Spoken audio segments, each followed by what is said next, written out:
everyone, welcome to online classes. I am Manju Sharma from Sri Mahavir International School. I hope you all are well at your home. Students, आज हम class 5th की हिंदी पाठ्य पुस्तक का first chapter Himalaya, जो कि सोहनलाल द्विवेदी द्वारा रचित कविता है। सोहनलाल द्विवेदी जी का जीवन परिचय देखिए। सोहनलाल द्विवेदी जी का जन्म 22 फरवरी 1906 ईस्वी में फतेहपुर के बिंदकी नामक कस्बे में एक संपन्न परिवार में हुआ था। सोहनलाल द्विवेदी जी का जन्म 22 फरवरी 1906 ईस्वी में फतेहपुर के बिंदकी नामक कस्बे में एक संपन्न परिवार में हुआ था।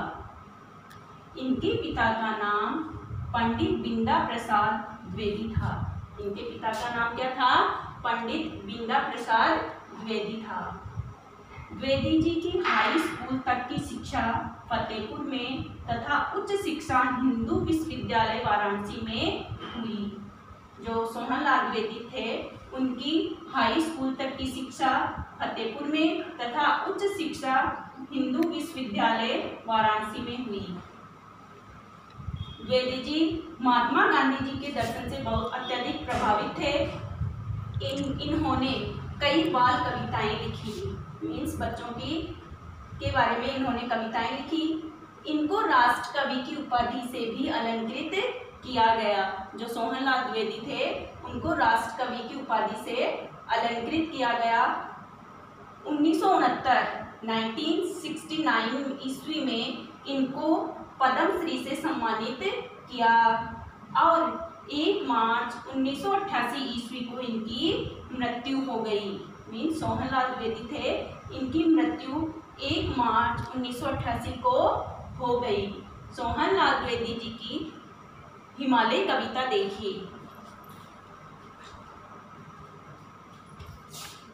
सोहनलाल द्विवेदी हिमालय कविता के माध्यम से मनुष्यों को संबोधित कर कहते हैं कि कभी भी इंसान को या मनुष्य को कठिनाइयों से नहीं घबराना चाहिए। हमेशा अपने लक्ष्य को प्राप्त करने के लिए प्रयासरत रहना चाहिए। अब इनकी हिमालय कविता देखिए। युग युग से है अपने पथ पर, देखो कैसा खड़ा हिमालय। हिमालय पर्वत के बारे में उन्होंने वर्णन करते हुए कहा कि कई सालों से जो हिमालय पर्वत है, एक अपने रास्ते पर खड़ा हुआ है कई सालों से। डिगता कभी न अपने प्रण से, रहता प्रण पर अड़ा हिमालय। यह अपने प्रण से, अपने निश्चय से कभी नहीं डिगता है, हिलता है। मीन्स एक ही जगह पर स्थिर खड़ा रहता है, अड़ा रहता है। जो जो भी बाधाएं आई, उन सब से ही लड़ा हिमालय। अब कवि कह रहे हैं कि हिमालय के सामने कितनी ही बाधाएं आई, कितनी ही बाढ़ आई, तूफान आए, चक्रवात आए, लेकिन ये कभी भी उनसे नहीं घबराया और हमेशा उनसे लड़ता रहा। इसीलिए तो दुनिया भर में हुआ सभी से बड़ा हिमालय। इसलिए तो दुनिया में यह सबसे बड़ा कहलाया है। अगर न करता काम कभी कुछ, रहता हरदम पड़ा हिमालय। और ये कुछ काम का नहीं होता और यूं ही पड़ा रहता तो भारत के शीश चमकता नहीं, मुकुट सा जड़ा हिमालय। तो यह कभी भी भारत के शीश पर मुकुट के समान जड़ा हुआ नहीं चमकता। खड़ा हिमालय बता रहा है, डरो न आंधी पानी में। खड़ा जो हिमालय है, वो मनुष्य जाति को बता रहा है कि तुम कभी भी आंधी पानी इनसे डरो मत। खड़े रहो अपने पथ पर, सब कठिनाई तूफानी में। चाहे कितनी ही कठिनाई आ जाए आपके सामने, तुम स्थिर खड़े रहो अपने पथ पर। डिगता न अपने प्रण से तो सब कुछ पा सकते हो प्यारे। कि कभी अपने प्रण से, अपने निश्चय से नहीं डिगोगे हे प्यारे, तो तुम सब कुछ प्राप्त कर सकते हो। तुम भी ऊंचे हो सकते हो, छू सकते हो नभ के तारे। इस प्रकार से तुम ऊंचे होकर अपने नभ के तारे, आकाश के तारे को छू सकते हो। अचल रहा जो अपने पथ पर, लाख मुसीबत आने में। मिली सफलता जग में उसको जीने में मर जाने में। कि जो मनुष्य अपने रास्ते पर स्थिर रहता है, चाहे कितनी भी मुसीबत आ जाए, कितनी भी परिस्थितियां आ जाए, लेकिन उनसे घबराता नहीं है, उनको सफलता अवश्य मिलती है। तो सोहनलाल द्विवेदी जी मनुष्य को यही संबोधित कर कहते हैं कि इंसान को कभी भी मुसीबतों से नहीं घबराना चाहिए। आई होप ये सोहनलाल द्विवेदी जी की हिमालय कविता आपको समझ में आई होगी। इसके शब्दार्थ देखिए।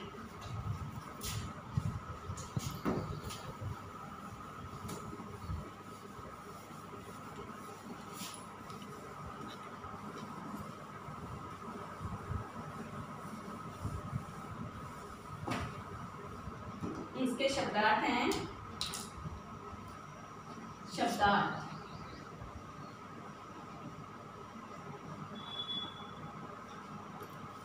फर्स्ट, पथ, रास्ता,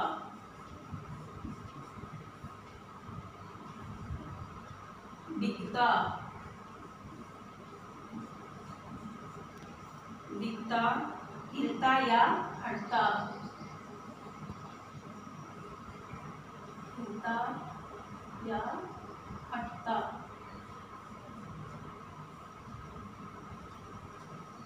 हट देखिए, दिखता का मीन्स होता है हिलता या हटता। प्रण, निश्चय,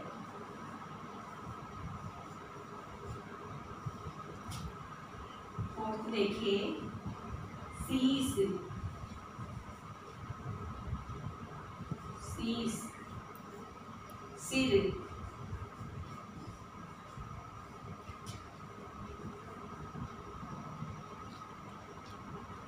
शीश, सिर, मुकुट,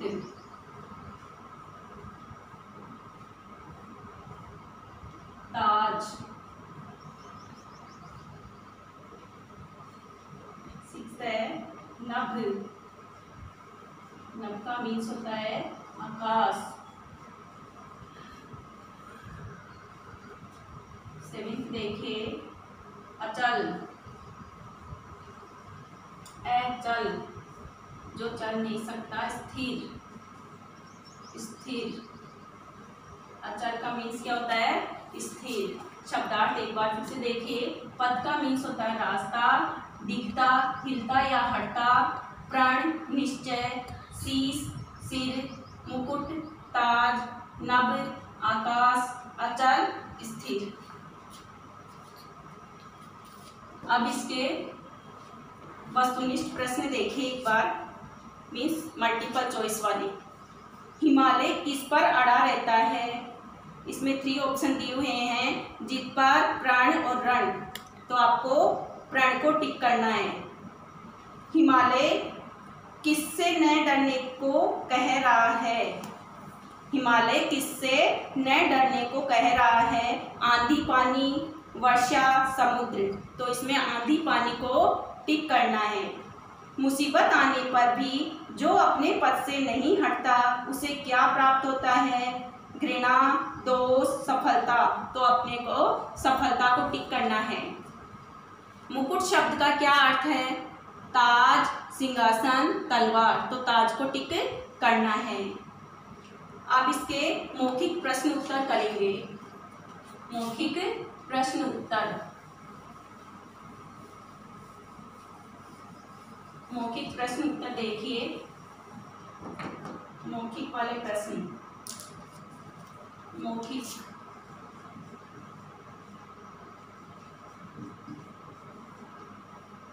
प्रश्न उत्तर। फर्स्ट वाला है प्रश्न फर्स्ट। कविता में किस पर्वत का वर्णन किया जा रहा है? कविता में किस पर्वत का वर्णन किया जा रहा है। कविता में किस पर्वत का वर्णन किया जा रहा है? उत्तर देखिए, कविता में हिमालय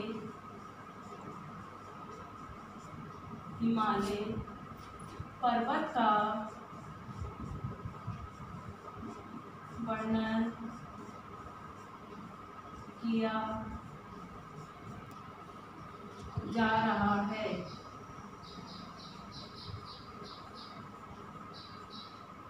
क्वेश्चन नंबर 2 देखिए, हिमालय किसके शीश पर चमक रहा है? हिमालय किसके शीश पर चमक रहा है? उत्तर देखिए, हिमालय भारत के शीश पर चमक रहा है। क्वेश्चन नंबर 3 देखिए, दिखता कभी न अपने प्रण से क्या तात्पर्य है? दिखता कभी न अपने प्रण से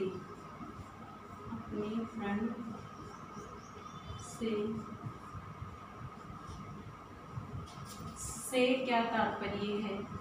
से क्या तात्पर्य है? क्या तात्पर्य है?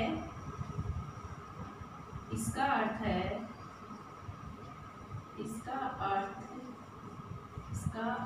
है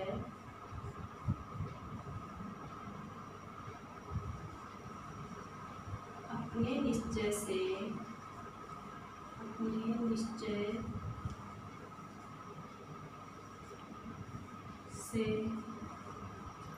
कभी न हटना। अपने निश्चय से कभी न हटना, इसका अर्थ होता है अपने निश्चय से कभी न हटना। प्रश्न 4 देखिए, यह कविता किसने लिखी है? हिमालय कविता। यह कविता किसने लिखी है?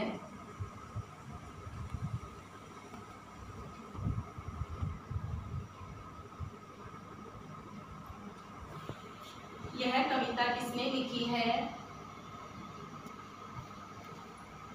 उत्तर देखिए, यह कविता सोहनलाल द्विवेदी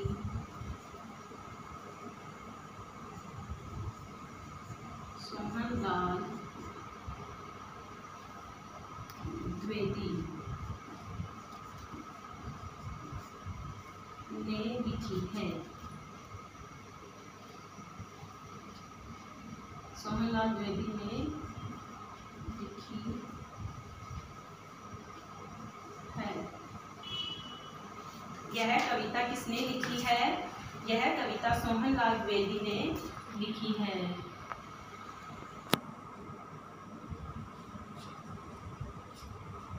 इनके मौखिक प्रश्न देखिए। फर्स्ट है, कविता में किस पर्वत का वर्णन किया जा रहा है? उत्तर है, कविता में हिमालय पर्वत का वर्णन किया जा रहा है। प्रश्न 2 देखिए, हिमालय किसके शीश पर चमक रहा है? उत्तर देखिए, हिमालय भारत के शीश पर चमक रहा है। प्रश्न 3 देखिए, दिखता कभी न अपने प्रण से क्या तात्पर्य है? उत्तर है, इसका अर्थ है अपने निश्चय से कभी न हटना। प्रश्न 4 देखिए, यह कविता किसने लिखी है? मीन्स जो हिमालय कविता है किसने लिखी है? यह कविता सोहनलाल द्विवेदी ने लिखी है। ये आपके मौखिक प्रश्न उत्तर पूरे हुए। आई होप आपको ये कविता समझ में आई होगी। Thank you and have a nice day.